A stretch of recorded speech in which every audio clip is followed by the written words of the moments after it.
في ناس بتمر من جنبنا كل يوم، بنشوفهم وفي نفس الوقت مش بنشوفهم، بنلاحظ شكلهم، طريقتهم في الكلام، هدومهم، الحاجة اللي ماسكينها في ايدهم. اوقات بنضحك، اوقات بنخاف، واوقات كتير جدا بنتجاهل ان احنا نشوفهم. بس نادر قوي لما نسأل سؤال: هو مين الانسان ده؟ بيحب ايه؟ بيخاف من ايه؟ بيفهم العالم اللي حواليه ده ازاي؟ واحنا نفسنا بالنسبة له شكلنا ايه؟ تخيل شاب ماشي كل يوم جنب سور مدرسة، ما بيأذيش حد، ما بيتكلمش، ما بيطلبش حاجة من حد، مجرد شاب ماسك راديو وبيسمع منه أصوات الدنيا كلها، أغاني، ماتشات، أخبار، مسلسلات إذاعية. بالنسبة للناس اللي بتشوفه هو راديو، مش جيمس، مش إنسان عنده بيت وتاريخ ومشاعر وأهل. هو بالنسبة للناس مجرد كائن حي ماشي على الرصيف. وفي يوم من الأيام مجموعة طلاب من المدرسة اللي هو بيمشي جنب السور بتاعها بيلعبوا كورة، وبيقرروا يعملوا فيه مقلب، بس مقلب رخم شوية. بيكتفوا ويضربوا ويقفلوا عليه المخزن وبيرعبوه وبيهينوا كرامته. وهنا بيظهر سؤال الفيلم الحقيقي: لما المجتمع بيشوف إنسان مختلف، هل بيمدله إيده ويساعده، ولا بيستخدم ضعف الإنسان ده عشان بالتالي يظهر هو قوته؟ فيلم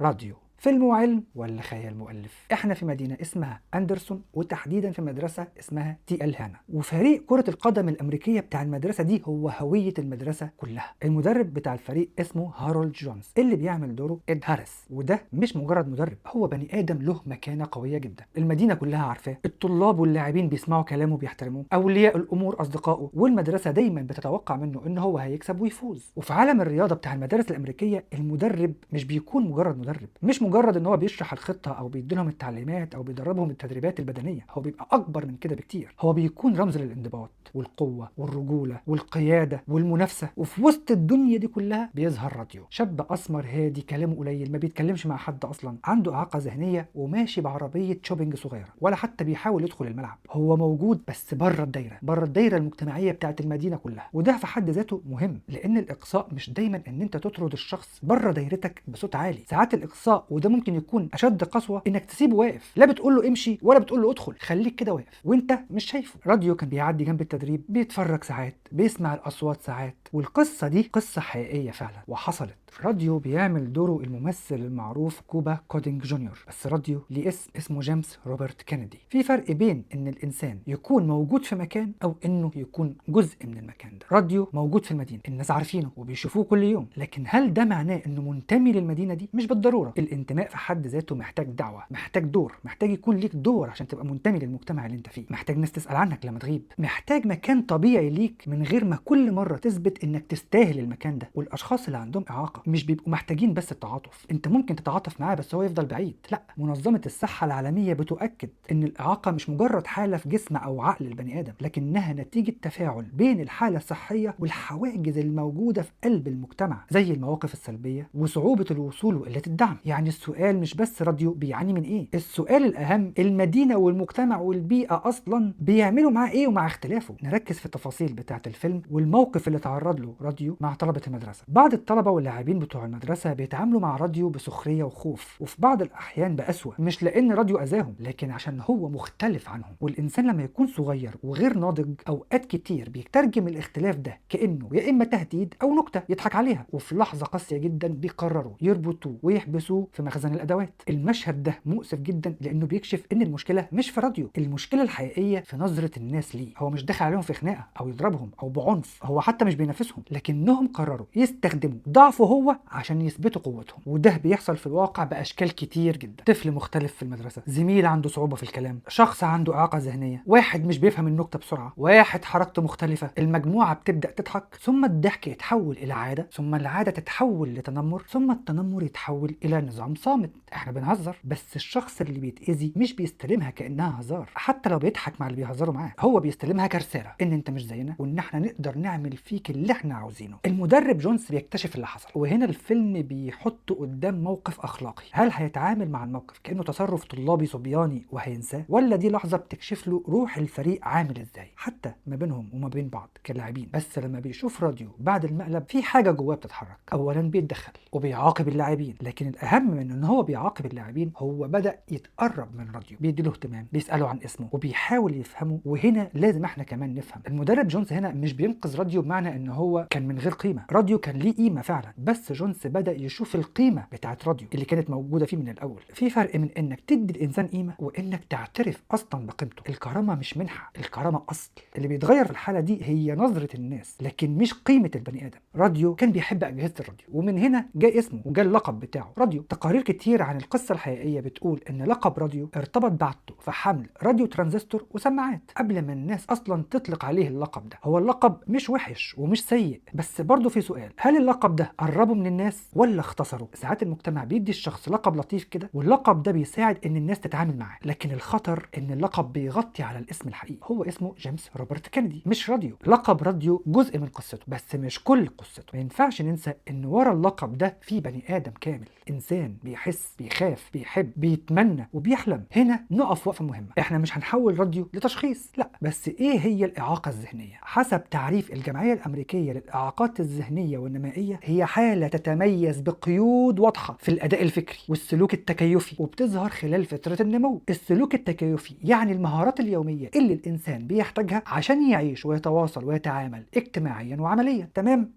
يعني الموضوع مش ذكاء قليل وخلاص ولا هو وصف جارح، بس الاهم انه مش معناه ان الانسان ده ما عندوش مشاعر او ما بيفهمش. هو باختصار بيعني ان الانسان ده بيحتاج دعم في التعلم والتواصل، اتخاذ بعض القرارات، اداره الحياه اليوميه، وفهم مواقف اجتماعيه معينه. طيب ايه اللي يساعده انه يعيش بكرامه واستقلاليه على قد ما يقدر؟ زي مثلا شخص محتاج نظاره عشان يشوف، وشخص تاني محتاج كرسي متحرك عشان يقدر يتحرك، شخص تاني محتاج تعلم بس بطريقه مختلفه، وشخص محتاج وقت اطول في الكلام. الاحتياج للدعم هنا مش بيقلل القيمه. بالنسبه لجيمس اللي هو راديو، المصادر المتاحه بتقول ان عنده اعاقه ذهنيه مرتبطه باصابه دماغيه رديه. بعض السير الذاتيه السنويه بتقول ان هو تعرض لحادث وهو صغير. الحادثه دي اتسببت في اصابه دماغيه اثرت على نموه وقدراته. انا مش بتعامل مع المعلومه دي كانها تقرير طبي، بس هي دي المصادر المتداوله عن حاله جيمس روبرت كينيدي اللي هو راديو الحقيقي. وهنا لازم نفهم معنى اصابه دماغيه رديه. يعني ايه اصابه دماغيه رديه؟ المخ مش مجرد عضو للتفكير في المعادلات. المخ هو اللغه، الذاكره، الانتباه، الحركه، تنظيم المشاعر، الوعي، الفهم، السيطره على الاندفاع، والقدره على التعامل مع المواقف. لو طفل تعرض لاصابه قويه في الدماغ اثناء النمو، بعد عننا طبعا وعن السامعين وعن الشاهدين وعن كل من قال امين، التاثير ممكن يظهر في الكلام، في التعلم، في السلوك، الذاكره والتركيز والقدره على اداره الحياه اليوميه. بس النتيجه مش ثابته، او بالاحرى والاصح والادق النتيجه بتختلف من شخص للتاني. طب ازاي؟ اصابه الدماغ الرديه ممكن تسبب تحديات معرفيه وتواصليه ونفسيه كمان طويله المدى، لكن التعافي والاثار بتاع اثر الصدمه بتختلف من شخص للتاني وعلى حسب شده الاصابه ومكانها في اي مكان في المخ، عمر الشخص، وجود الدعم والعلاج الفوري وقت الحادثه. كل ده بيديك النتيجه اللي ممكن تمشي عليها الخطه العلاجيه. يعني ما ينفعش نقول كل حد تعرض لاصابه قويه في الدماغ هيبقى زي راديو، لا، كل اعاقه ذهنيه سببها اصابه، بس الاعاقه الذهنيه نفسها ليها اسباب كتير. ممكن تكون جينيه بسبب الجينات الموروثه من الاب او من الام، ممكن بسبب ظروف اثناء الحمل والولاده، ممكن كمان بسبب عدوى او نقص اكسجين، واحيانا بتكون بسبب سوء التغذيه الشديد، وفي اوقات كتير ما بيبقاش معروف السبب بدقه. لكن في قصه راديو المهم مش اننا نثبت تشخيص وكاننا في عياده. قصه راديو المهم ان احنا نفهم الشخصيات اللي زي راديو دي نتعامل معاها ازاي. راديو ما كانش غريب عشان هو اختار ان هو يكون غريب، كان عنده اختلاف عصبي ومعرفي، بس الاختلاف ده احتاج دعم من المجتمع بدل السخريه. بعد الحادثه المدرب جونز بيسمح لراديو ان هو يقرب من الفريق، بيديله اكل، بيدخله الملعب، وبيعرفه على الناس، وراديو بيبدا يحس انه بقى ليه مكان. المكان في حياه الانسان عموما مش تفصيله. انت لما يكون ليك كرسي معروف، اسم معروف، دور معروف في المجتمع، الناس تبدا تسال عليك، وده بيصنع هويه. انا موجود، انا مهم، انا ليا لازمه. ومش لازم اللازمه دي انك تجيب جول او تكسب بطوله او تطلع من الدور 16 مثلا، او حتى تشتغل وظيفه قويه. احيانا لازمه الانسان نفسه في وجوده، انه حاضر، انه موجود، انه بيفرح لما فريقه بيكسب،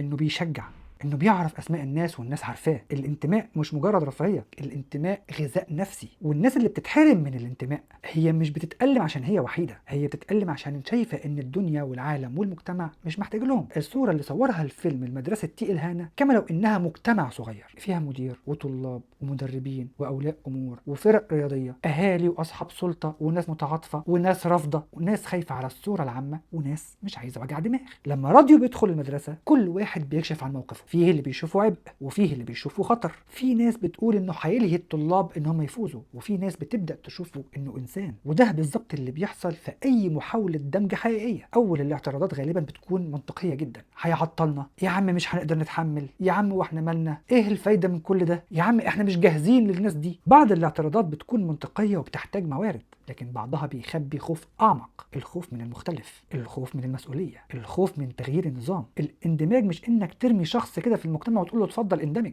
الاندماج الحقيقي بيحتاج استعداد، تدريب، احترام، حدود واضحه وتوقعات مناسبه. في الاخطاء الشائعه في التعامل مع ذوي الاعاقه اننا بنعتبر ان النجاح ان الشخص بيصبح طبيعي، بقى زينا، بيتكلم زينا، بيتصرف زينا، بيضحك في الوقت اللي احنا عايزينه ويسكت في الوقت اللي احنا عايزينه. بس الدمج مش معناه انك تمحي الاختلاف اللي هو فيه. الدمج معناه ان الاختلاف اللي فيه ده مش هيكون سبب انك تنبذه، انك تطرده بره دايرتك. راديو في الفيلم مش بيتحول للاعب ولا حتى طالب، ولا بيدخل امتحان وبيثبت للدنيا كلها انه عبقري. كرامه الانسان مش محتاجه معجزه. مش لازم الانسان او ذوي الهمم او الاشخاص اصحاب الاعاقه يعملوا انجاز عشان نقول ده يستاهل الاحترام. مش لازم، هو يستحق الاحترام قبل الانجاز، ولو نجح هنفرح له، بس لو ما نجحش بالمعايير الكبيره ما ينفعش نقلل قيمته. وده مهم جدا في الامثله الواقعيه اللي هنقولها بعد شويه. لما بنحكي عن اشخاص ذوي اعاقه نجحوا في العمل، في الفن، في الرياضه، الهدف من ده مش ان احنا نقول لكل صاحب اعاقه شايف دول لازم تعمل زيهم. الهدف من ده بنقول لما البيئه بتدعم امكانيات الناس دي بتظهر بطرق مختلفه. الفيلم بيقول ان جونز المدرب عنده ذكرى قديمه وضميره بيعذبه عليها. لما كان صغير شاف ولد من ذوي الاعاقه محبوس وفي موقف لا يحسد عليه وهو ما ساعدهوش. الذكرى دي فضلت جواه، ولما قابل راديو كانه مثلا بيقول خلاص اساعد ده عشان ضميري يرتاح. طيب هل ده معناه ان احنا بنساعد الشخص النهارده عشان مثلا فشلنا ان احنا نساعد شخص في الماضي؟ ممكن، وده بالضروره مش شيء سيء. الذنب ممكن يتحول لاصلاح، بس لازم ننتبه. مثلا لو مساعدتي ليك مبنيه عشان حاجتي انا ان انا انظف ضميري، ممكن ومن غير ما اقصد اخليك اداه في قصتي انا. جونز في افضل لحظاته ما كانش بيتعامل مع راديو كوسيله لتخفيف ذنبه، هو بيتعامل معاه عشان هو إنسان يستحق الاندماج في المدرسة وفي المجتمع وفي الفريق بتاع المدرسة. والفيلم بيلمح ان راديو مغيرش الفريق بس، راديو اكبر جونز يواجه نفسه. مع الوقت راديو بيدخل تدريبات الفريق، بيردد كلام المدرب، بيتحمس، بيقلد الاصوات وبيتعامل مع اللاعبين. في بعضهم بدأ يحبه، والجزء التاني محتاج وقت اطول عشان يتغير في معاملته مع راديو. لما شخص قوي اجتماعيا بيسخر من شخص اضعف او مختلف عنه، هو مش بس بيضحك او بيهزر، هو بيحدد مكانه في الهرم الاجتماعي او الهرم الطبقي، بيقول له انت تحت. والاخطر ان باقي الطبقات واقفه بتتفرج. والده راديو في الفيلم شخصيه مهمه جدا، هي مش بتبص له ان هو رمز، هي مجرد بتبص له انه ابنها، بتخاف عليه وبتقلق من دخوله المدرسه وبتخاف ان الناس تستغله او تاذيه. وده منطقي، اي عندها ابن مختلف عارفه ان الدنيا والعالم اللي هي عايشه فيه مش مكان رحيم ممكن يرحم ابنها. هي عايزه حمايته، عايزه تحميه، لكن الحمايه نفسها ليها سؤال صعب جدا، ازاي احمي ابني من العالم من غير ما احبسه وابعده عنه؟ لو منعته من كل شيء هحميه من الالم ومن المواجهه ومن التنمر، بس في نفس الوقت هحرمه من الحياة. ولو سبته يدخل للعالم وللدنيا من غير دعم هيتعرض للأذى. التوازن هنا صعب جدا، وهنا يجي دور المجتمع. كل ما كان المكان والبيئة أكتر احترام وأمان، الأسرة بتقدر تمنح أبنائها حرية أكتر. الدمج مش بيساعد الشخص صاحب الإعاقة بس، ده بيساعد الأسرة كمان، بيساعد الأسرة إن هي تتنفس، تبقى حاسة بأمان على ابنها. الأم لما تشوف ابنها المختلف مقبول وسط الناس والمجتمع بتعرف إن هي لو غابت مش هيحصل له حاجة، لكن لما تبقى عارفة إن الناس والمجتمع اللي حواليها واللي حوالين ابنها سيئين مش هتسيبه يخرج ويواجه او حتى يندمج. في الفيلم وفاة والدة راديو لحظة قاسية جدا، لانها كانت مركز الامان في حياته. اي هي مصدر الامان لابنها. بعد موتها بيظهر سؤال عملي وانساني جدا، ايه اللي هيحصل للشخص صاحب الاعاقة لما يغيب الدعم الاساسي عن حياته؟ النقطة دي مهمة جدا في حياة اسر كتير. الاهل بتسأل هيحصل لهم ايه من بعدي؟ مين اللي هيهتم بابني من بعدي؟ هل المجتمع يعرفه؟ هل عنده علاقات؟ هل عنده مكان؟ هل هيعاملوه كانسان اصلا؟ بنكتشف هنا ان دمج راديو في المدرسة ما كانش رفاهية، دي كانت شبكة حياتية. لو فضل محبوس او على الهامش بعد موت الام كان هيفضل لوحده تماما، بس دلوقتي بقى معروف ومحبوب وفي ناس بتسأل عليه، يعني بقى عنده مجتمع. من اجمل لحظات الفيلم راديو في الكريسماس. راديو بيشارك وبيفرح وبيتلقى هدايا، بيحضر وسط الناس. المشهد عاطفي بس لازم يتفهم صح. المسألة مش مجرد ناس طيبة وادت راديو المسكين شوية هدايا، المسألة ان راديو بقى شخص ابتدى الناس تفكر فيه، له مكان في ذكرياتهم. لما بيجي العيد اسمه حاضر، وده اهم معنى للاندماج. انت منتمي لما تكون محسوب في خطط الناس. لما حد يعمل احتفال ويسأل راديو هيجي امتى، القصة الحقيقية فيها جانب ملهم جدا. في بعض المصادر بتقول ان جونز وبعض المدرسين في المدرسة ساعدوا راديو ان هو يدخل الصف عشان يتعلم، يبقى موجود في الصف وبقى بيحضر كل يوم ومنتظم فيها، وده خلاه سعيد جدا. بس الاهم من التفاصيل الاداريه هو المعنى. المدرسه ما كانتش بالنسبه له مكان تقليدي عشان هو يتعلم فيه وخلاص، هو ما دخلهاش عشان يبقى طالب،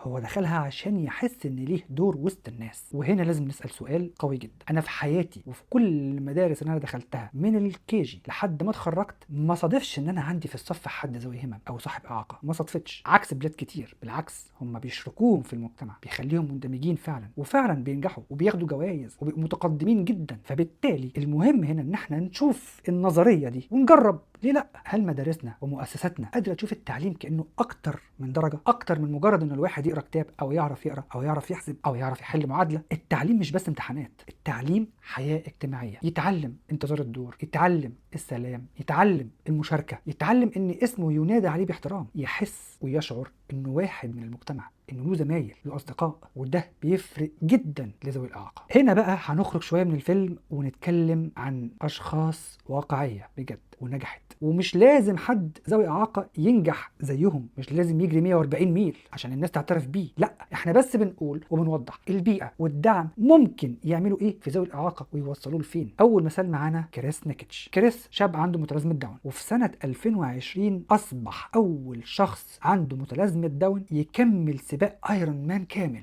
واللي ما يعرفش سباق ايرون مان ده سباق صعب جدا، وعشان تكمله لازم تعمل حاجات كتير، منها هتعوم مسافه 2.4 ميل، ولما توصل هتطلع تركب عجله وتسوق لمسافه 112 ميل، ولما تخلص المسافه ال 112 ميل هتدخل ماراثون طوله 26 ميل. انتوا متخيلين؟ موسوعة جينيس سجلت انجازه كأول شخص عنده متلازمة داون يكمل سباق ايرون مان كامل. ومنظمات رياضية كبيرة جدا زي الاولمبيات احتفلت بانجازه واحتفلت بانجازه باعتباره كسر حواجز وتوقعات الناس. بس خلينا برضو نعيد قيمة كريس، مش عشان هو كمل سباق ايرون مان، قيمته كانت موجودة قبل السباق بالفعل، ولو ما كانش حاسس ان ليه قيمة قبل السباق ما كانش دخل السباق اصلا. تاني مثال كوليت ديفيتو. كوليت شابة عندها برضو متلازمة داون وواجهت صعوبة كبيرة جدا ان هي تلاقي وظيفه. عملت ايه كوليت؟ عملت مشروعها الخاص. عندها متلازمه داون، فكرت وبدات في مشروع، ومشروعها بسيط بس نجح. هو عباره عن صناعه الكوكيز، وتحول مشروعها لوسيله لخلق فرص عمل ونجح بالفعل. ثالث مثال برامج الاولمبيات الخاصه نفسها. الاولمبيات الخاص او البارالمبيه مش بيقدم الرياضه كانها استعراض، بس بيقدمها كمساحه منافسه، والمنافسه هنا تدريب، انتماء،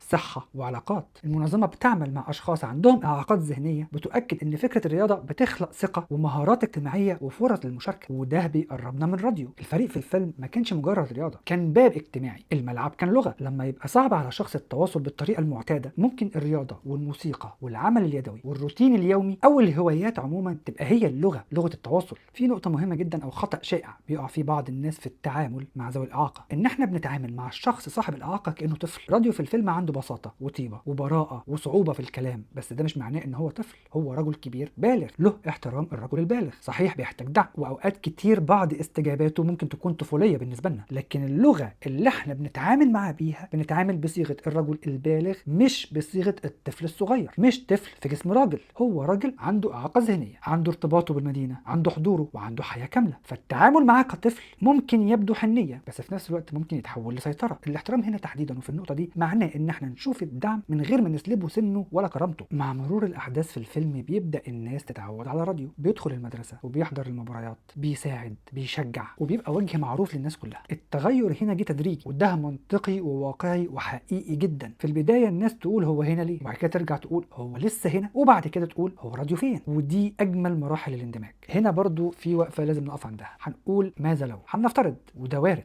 لو كان الشخص صاحب الإعاقة مش زي راديو، مش طيب، مش مبتسم، مش طفل بريء، هو مش طفل لكن في تصرفاته الطفولية ملاك، ما بيكرهش، بيحب كل الناس، مجرد بس ابتسامة ليه تريحه وتخليه يبقى مبسوط. ماذا لو بقى هو عكس كل ده؟ الشخص صاحب الإعاقة عصبي جدا، ما بيضحكش، تصرفاته فيها خشونة. هل لازم نتعامل معاه زي ما المدينة اتعاملت مع راديو؟ الإجابة لازم. هو راديو ما كانش ملهم للمدينة، يعني راديو محبوب لكن حقه في الاحترام، مش عشان هو لطيف، عشان هو بني آدم، هو إنسان. لو كان يوم غاضب يفضل إنسان، لو كان يوم عصبي يفضل إنسان، لو كان يوم مرتبك يفضل إنسان، لو كان يوم بيغلط هيفضل إنسان. وخلينا نسأل سؤال مهم، وبرضه ماذا لو المدرب جونز ما سألش فيه ولا خلاه يندمج ولا دخله جوه الفريق ولا دخله جوه المدرسة ولا عمل له الكوميونتي اللي خلت راديو محبوب؟ هل راديو ساعتها كان هيبقى وضعه عامل ازاي؟ اكيد كان هيفضل على الهامش، وحيد وبيحاول ياكل من الشوارع زي القطط والكلاب، وممكن كمان وارد جدا يموت في الشارع. التحول الحقيقي في حياة راديو بدأ من عند المدرب جونز، بس لو حتى المدرسة رفضت ما كانش هيبقى في تحول، كانت هتبقى علاقة فردية، واحد بيعطف على واحد مسكين وغلبان وعنده إعاقة. لكن التحول لما المجتمع ابتدى يتقبل راديو، يتقبل اللي عنده إعاقة، يتقبل اللي مختلف عنهم. لكن لو شخص واحد ممكن يمرض، يغيب، يسافر، يموت، طيب الشخص صاحب الإعاقة ده وقتها هيعمل ايه وهيتصرف ازاي؟ فلو مش كل المجتمع والبيئة والمدينة والناس من حواليه ساعدت راديو، كأن كل اللي عمله جونز كأن لم يكن. لازم طيبة المجتمع او طيبة المدرب جونز تتحول لنظام. نظام بمعنى ايه؟ سياسة مدرسة، ثقافة فريق، تدريب موظفين، لغة محترمة وخطة دعم، حماية من التنمر وخلق فرص عمل. لان الاعتماد على بطل واحد هو جميل جدا في الفيلم، لكن في الحياة الواقعية خطر. راديو الحقيقي عاش سنين مع المدرسة لان العلاقات بقت اكبر من مدرب واحد او شخص واحد. تقارير وفاته بتؤكد انه فضل شخص محبوب لاخر يوم في عمره، والناس بتسأل عليه، والمدرسة تقل هنا كانت جزء من مراسم وداعه. وهو ده معنى المجتمع. جيمس كينيدي الحقيقي مات يوم 15 ديسمبر سنة 2019 عن عمر 73 سنة. مصادر كتير جدا بتقول استمرار ارتباطه بمدرسة تي الهانا لآخر يوم في عمره. ومش بنقول وفاته ولا تاريخ وفاته دلوقتي بس عشان هو حصل في الفيلم، لا، هو بالفعل مش خيال سينمائي، هو بالفعل مش خيال مؤلف، ده حقيقي وواقع. كان في انسان حقيقي بيصحى وبيمشي وبيسمع الراديو وبيحب فريقه وبيعرف الناس والناس تعرفه، وعاش حياة طويلة نسبيا وبقى رمز في المجتمع بتاعه. لكن مش لازم نختصر حياته في فيلم. الفيلم مجرد بس باب للدخول عالم ذوي الإعاقات، لأن الإنسان الحقيقي أكبر بكتير جدا من ساعتين سينما. وهو ده فيلمنا، فيلم رائع، فيلم راديو، بطولة إد هاريس وكوبا جونيور، إنتاج التسعينات. تقييمه بالنسبة لي كفيلم سينما 7.5 من 10، لكن كإحساسه كقصة حقيقية وباب ملهم لكيفية التعامل مع ذوي الإعاقات هو 10 من 10. لو عجبتك الحلقة اعمل فولو واعمل سبسكرايب واكتب في الكومنتات إيه نوعية الأفلام اللي أنت تحب إن احنا نقدمها. والسلام عليكم.